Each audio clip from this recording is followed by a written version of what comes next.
Fala pessoal, quem fala aqui é o Guilherme, prazer estar participando de mais um GoRN.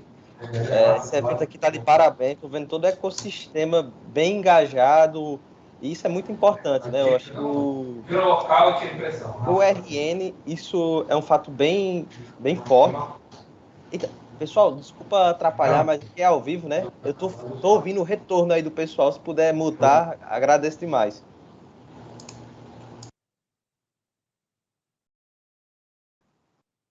Aqui a gente resolve ao vivo. Galera, então, eu sou o Guilherme Oliveira, eu sou o fundador do C-Hub, e esse ano a gente fundou também a Poti Ventures, que é nos Estados Unidos, a gente tem nome bonito para tudo, né? É um syndicate de investimento. O que é isso? Basicamente, é um grupo de investimento que no caso da Poti, está olhando para startups em early stage, ou seja, startups que estão ali no início da sua jornada. E fiquei bem feliz pelo convite do Jerimum Vale, porque a ideia é a gente falar um pouco de investimento em venture capital e falar também um pouco da minha experiência. Tipo, faz de 4 a 6 anos que a gente está trabalhando diretamente com inovação, tecnologia, e investir em startup foi algo que, quando eu pensei o C-Hub, para quem não conhece, que é um espaço coworking aqui em Natal, a gente já tinha aquele sonho de ter um incubador, uma aceleradora, não sabia muito bem o que lá naquela época, mas a gente sabia que queria estar se relacionando com investimentos com startups. E aí, e aí veio duas oportunidades, que foi a Fiscalize e a Tidmo, duas startups acabaram surgindo lá dentro do nosso ecossistema, e eu disse, cara, se eu quero um dia formar um grupo de investimento, eu preciso tirar do meu bolso primeiro. Não adianta eu querer achar que vou convencer pessoas a me ajudar dentro dessa missão se eu nunca fiz nada. E aí a gente rodou um investimento na Fiscalize, que é uma edtech. Hoje a startup está tendo bons resultados, a gente está atendendo em vários estados do Brasil. E a Tidmo a mesma coisa. A gente conseguiu entrar ali num momento bem interessante, onde a startup estava ainda validando o seu negócio, tipo, tinha já um bom grau de tração, mas precisava de tecnologia, e a gente conseguiu ser bem útil naquele momento e a gente continua ajudando, agora de diferentes formas. E hoje eu quero trazer para vocês um pouquinho da história da Potiventure. A gente surgiu esse ano, consegui, junto com o Gustavo Azevedo e o Francisco André, que eles encabeçassem esse projeto junto comigo, e a gente está aquecendo esse movimento de investimento aqui na nossa região. Não só no Rio Grande do Norte, mas olhando para todo o Nordeste. E eu preparei aqui uma apresentaçãozinha para compartilhar com vocês. Eric, puxa aí para mim, por favor.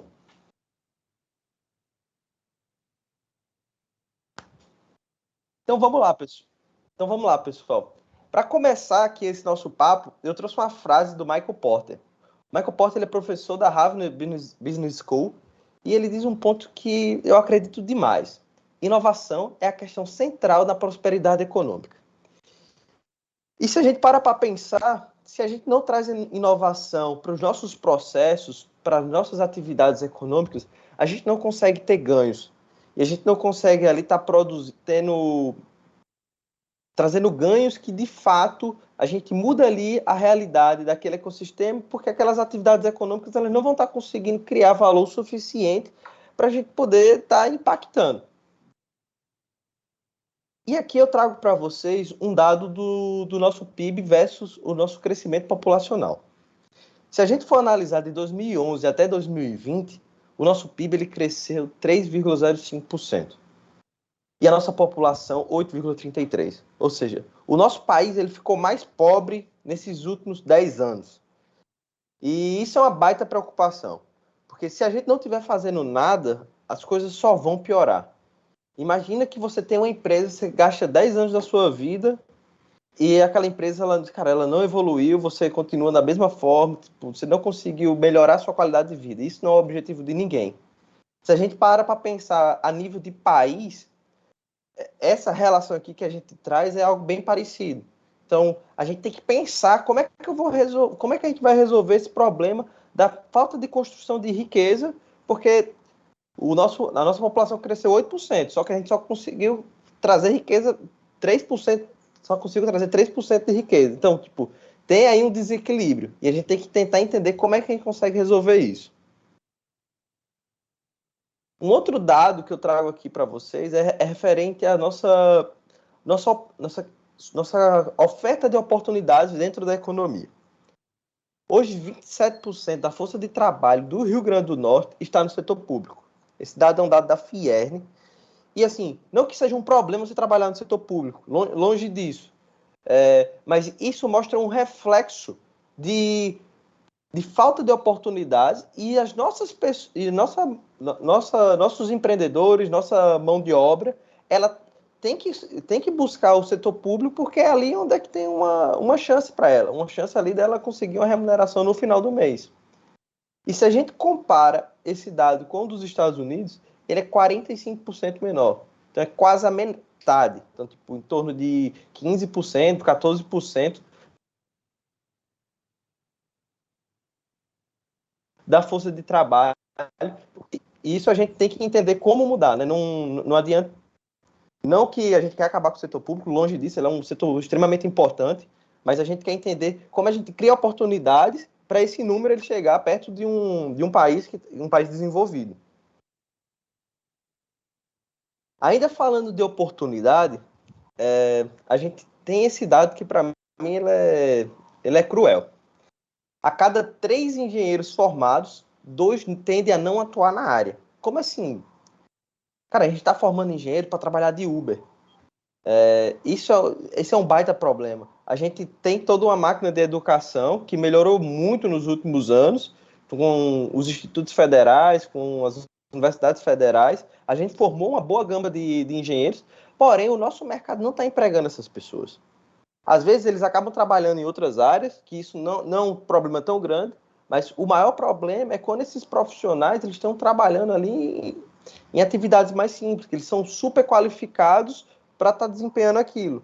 Então, tipo, a gente não está aproveitando essa força que o Estado está gastando nas pessoas, na educação dos nossos estudantes, com com o retorno no mercado de trabalho. Então, assim, isso é uma baita reflexão. Mas, tipo, mesmo com vários problemas, vários desafios, números que deixam a gente preocupado, o nosso solo ele ainda é fértil. No Brasil, se a gente olhando numa ótica nacional, a gente conseguiu gerar bons cases. A gente tem o Nubank, que hoje é a fintech mais valiosa do mundo. Gympass, que teve um baita processo de internacionalização e também é um unicórnio. PagSeguro, Quintandar, Loft, a própria Hotmart, que abriu capital na Nasdaq. RD Station, que foi vendido agora para TOTS. Então, baita aquisição deles. iFood, Log, e também a Canary, que é um dos principais fundos de investimento venture capital na América Latina. Então, nessa primeira coluna aí, a gente pode dizer que está as nossas pedras de ouro, né? Tipo, são empresas que o mundo todo está olhando e reconhece. Então, aqui no Brasil, a gente consegue formar coisa boa. Boa parte dessas empresas estão sim em São Paulo, que mostra um pouco da concentração que a gente tem dentro do país, mas a gente tem cases regionais que eles acabam se sobressaindo. Um caso é Santa Catarina. Santa Catarina hoje ela ganha destaque para boas startups que estão gerando. A própria RD Station ela é de lá. A ACAT, que é uma incubadora que vem fazendo um trabalho fantástico.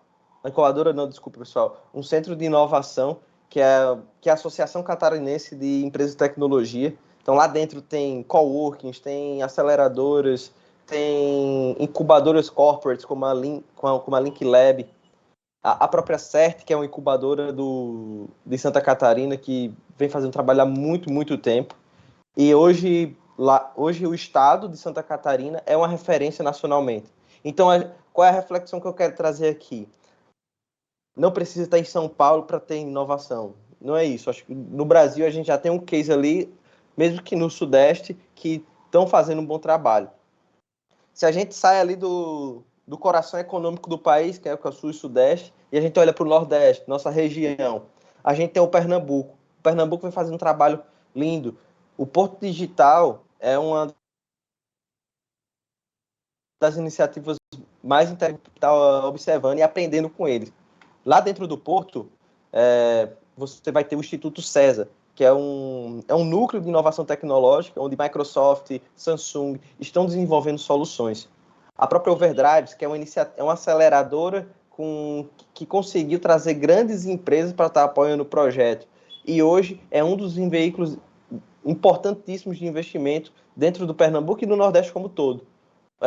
Um bom exemplo de aceleração da Overdrive é a Fixit, que é uma das principais startups aqui do nosso estado, que já está atuando a nível nacional, e a Root, que é uma startup que está iniciando agora e recebeu investimento da Overdrive. Então, quando a gente começa a criar esses organismos próximos de nós, isso acaba refletindo para os demais ecossistemas. Então, não é porque a Overdrive está no Pernambuco que ela não vai investir em startups de fora de lá. E isso acaba trazendo várias vantagens para todo mundo. A Jump foi uma das primeiras aceleradoras, que é uma aceleradora que nasce do Porto Digital. E um case que é muito conhecido por todo mundo, que é o caso da Inloco. A Inloco, ela é uma das principais startups do Nordeste e ela tem boa parte aí da fatia do Venture Capital que foi destinado para a nossa região. E eles acabaram sendo vendidos para Magalu. Então, uma baita aquisição e muito legal ter saído do Nordeste. E agora vamos falar da nossa terra, né, o Rio Grande do Norte. Aqui no Rio Grande do Norte a gente teve bons avanços. Desde que a gente começou a gastar energia com o ecossistema, que para mim isso é um prazer gigante. Aqui no Rio Grande do Norte a gente tem boas instituições. O Instituto Metrópole Digital vem fazendo um bom trabalho, formando boa mão de obra e também tem ali o trabalho da incubadora, tanto de pré-incubação como de incubação, que é muito importante, principalmente para um ecossistema jovem como o nosso, que a gente precisa formar muitos empreendedores. O ITNC também, que é a incubadora do Instituto Federal, vem fazendo trabalho há bastante tempo. E tem várias outras incubadoras dos institutos federais. Se eu não estou enganado, esse número passa de 20. Tivemos a vitória de construir um parque tecnológico, que a gente está aprendendo ainda como é que essa ferramenta ela tem que ser usada da melhor maneira, mas foi um passo muito importante. E eu tenho certeza que esse parque ele só tende a crescer. E a gente tem um Sebrae, dos institutos que mais investe dentro do ecossistema, está liderando boa parte das iniciativas e se não fosse o Sebrae, eu tenho certeza que a gente não tinha crescido o que a gente cresceu. Então, é um ponto importante. Aqui dentro do estado, a gente tem gente boa se preocupando com inovação, se preocupando também trazendo investimento para nossas empresas de base tecnológica. E saindo um pouco também dos institutos, a ESIG é uma das maiores empresas de educação a nível nacional, ofertando software para universidades. Evolui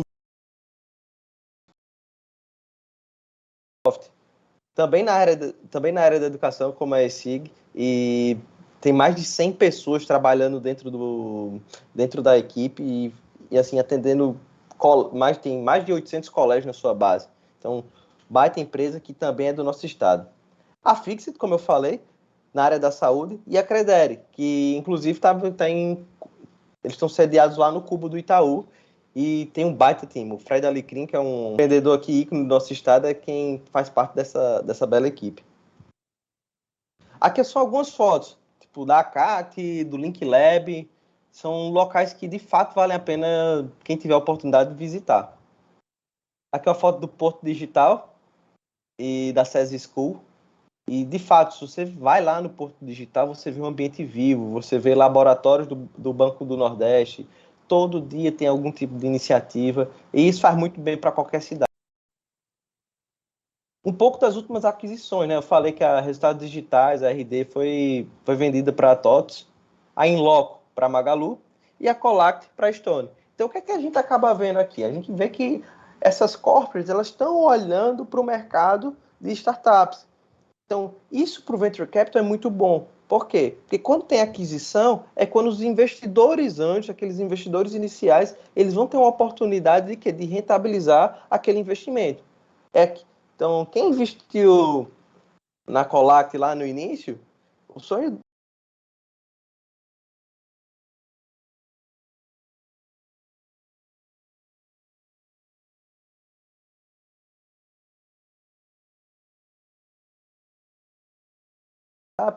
é o que faz começar a gente pegar os olhares de bons empresários e trazer eles para perto do ambiente de inovação. Ei, bora investir agora em startup? Isso aqui tem futuro. E falar aqui um pouco da resiliência do setor de tecnologia. Eu peguei aqui um dado de janeiro de 2009 até abril de 2021. E aqui a gente pode ver que aqui tem um negócio chamado Covid, que foi um momento da história do mundo, né? Um desastre, e boas empresas sofreram com isso. E se a gente olhar aqui em laranja, a Nasdaq ela mostra uma capacidade de reação muito mais forte do que a da Dow Jones. E o que é a Nasdaq? A Nasdaq ela é a bolsa de valores formada por empresas de tecnologia. Já a Dow Jones não, são empresas mais tradicionais. Então, as empresas de tecnologia mostraram ter uma valorização 25% maior frente às demais. Então, vamos recapitular aqui tudo que a gente falou. A gente trouxe os problemas de desenvolvimento do nosso país, a gente mostrou que mesmo tendo vários desafios, a gente ainda consegue produzir coisa boa, como o Nubank, como o Fixit, como o ActiveSoft, que esse movimento ele não está nichado apenas nos grandes centros, mas também a gente consegue ter ali pontos de sucesso em ecossistemas menos desenvolvidos. Porém, eu trago aqui um outro número que é uma preocupação, que é a questão da concentração do investimento. Apenas 2% do investimento de capital de riscos realizado no Brasil foi feito no Nordeste. E a gente tem que mudar isso. Não, mas Guilherme, mas eu tenho investimento já no Sudeste, então isso não é um problema tão grande. Não é bem assim. Quando a gente apenas concentra aquele polo de investimento, a gente deixa de gerar oportunidade na nossa região. Então, vou dar um exemplo. Uma RUT, por exemplo, que foi investida pelo pessoal da Overdrive. Se a Overdrive não tivesse um foco aqui na nossa região, pouco provável que essa startup teria recebido investimento. Então, a gente tem que construir iniciativas para trazer isso para perto da gente. E aí é que vem a Poti Ventures, que basicamente, como eu disse, né, a gente está aqui unindo quem desenvolve, a gente quer achar pessoas boas, que têm conexão com o mercado, que têm capacidade de investimento e trazer eles para perto da nossa missão, que é investir em startups de early stage que tenham um dos fundadores com alguma relação com o Nordeste. E, como eu disse, né, o que a Poti Ventures quer fazer é ajudar esse movimento. A gente quer construir uma cultura de investimento, a gente quer ser exemplo para outras empresas, para outros empreendedores, que investir em Venture Capital é algo viável, é algo que vai te ajudar a mudar sua curva de inovação tecnológica, tanto da sua empresa, mas também com sua base de relacionamento. É esse o futuro. Não adianta a gente fechar os olhos para isso. Sem tecnologia, a gente não vai caminhar. Também a gente caminha, mas eu acho que não na velocidade que a gente desejaria. E como é que funciona a Poti Ventures, né? Isso é até legal, porque quando a gente começou a pensar o conceito vamos fazer uma aceleradora, não, vamos fazer um fundo. E tudo isso a gente via um pouco complicado. Dá para fazer? Dá. Mas a gente queria dar um start, queria começar aquilo ali logo. E a gente pensou da seguinte forma. Hoje a Poti ela é formada por 3 fundadores, eu, o Gustavo Azevedo, da 2A, e o Francisco André, da The Venture City.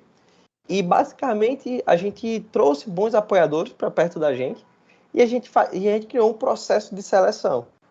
Esse nosso processo ele acontece durante todo o ano. A gente não tem aquela lógica de batch, que são as rodadas, e vão fazendo investimento. Não funciona assim. A gente preferiu ter um processo contínuo, até pelo volume de startups que existem dentro do nosso ecossistema e que estão ali próximos da gente. E essas startups entram dentro desse processo de investimento, a gente faz uma análise, essas startups, se a gente achar que faz sentido ali a gente prosseguir, eles apresentam um pitch para nós, e apresentando esse pitch, a gente conecta eles com alguma pessoa da nossa rede, ela bate um papo com elas, uma pessoa do mercado daquela startup, e aquela startup ela vai vai falar mais a fundo sobre o que é que ela faz, sobre o problema que ela resolve, e aquela pessoa do mercado vai dar o seu ponto de vista, vai até poder ajudar ela com conexão, a gente prosseguindo com o investimento ou não. E depois a gente recebe um feedback daquela pessoa de mercado. Porque tipo, eu não entendo de todos os mercados. O Gustavo não entende, nem o André. Então, trazer alguém que esteja ali no dia a dia daquele empreendedor faz total diferença. Então, entendendo como é esse fluxo, entendendo esse... Pessoal, só um momento aqui, eu vou ter que...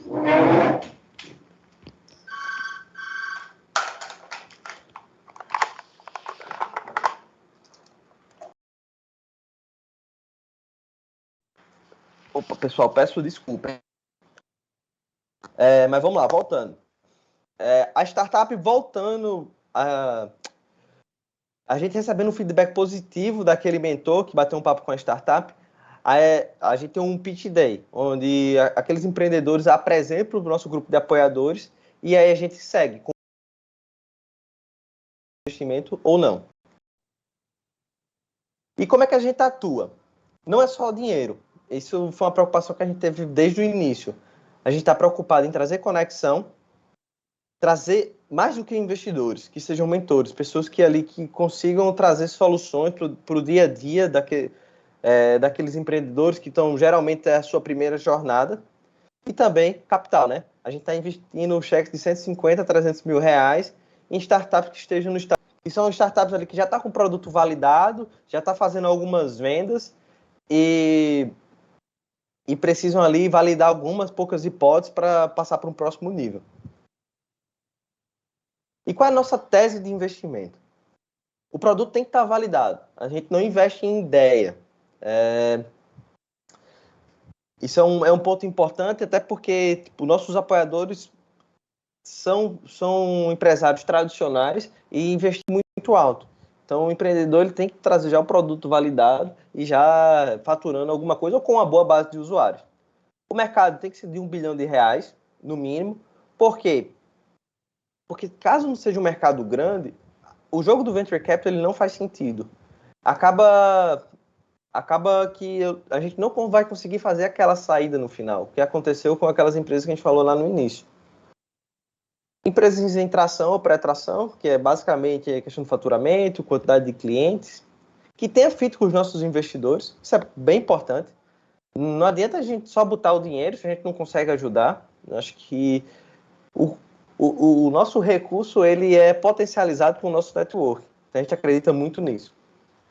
A equipe tem que ter um perfil técnico, ou seja, tem que ter ali um CTO, um cara que leve desenvolvimento e também um líder. Acho que essas duas figuras aí, elas são cruciais.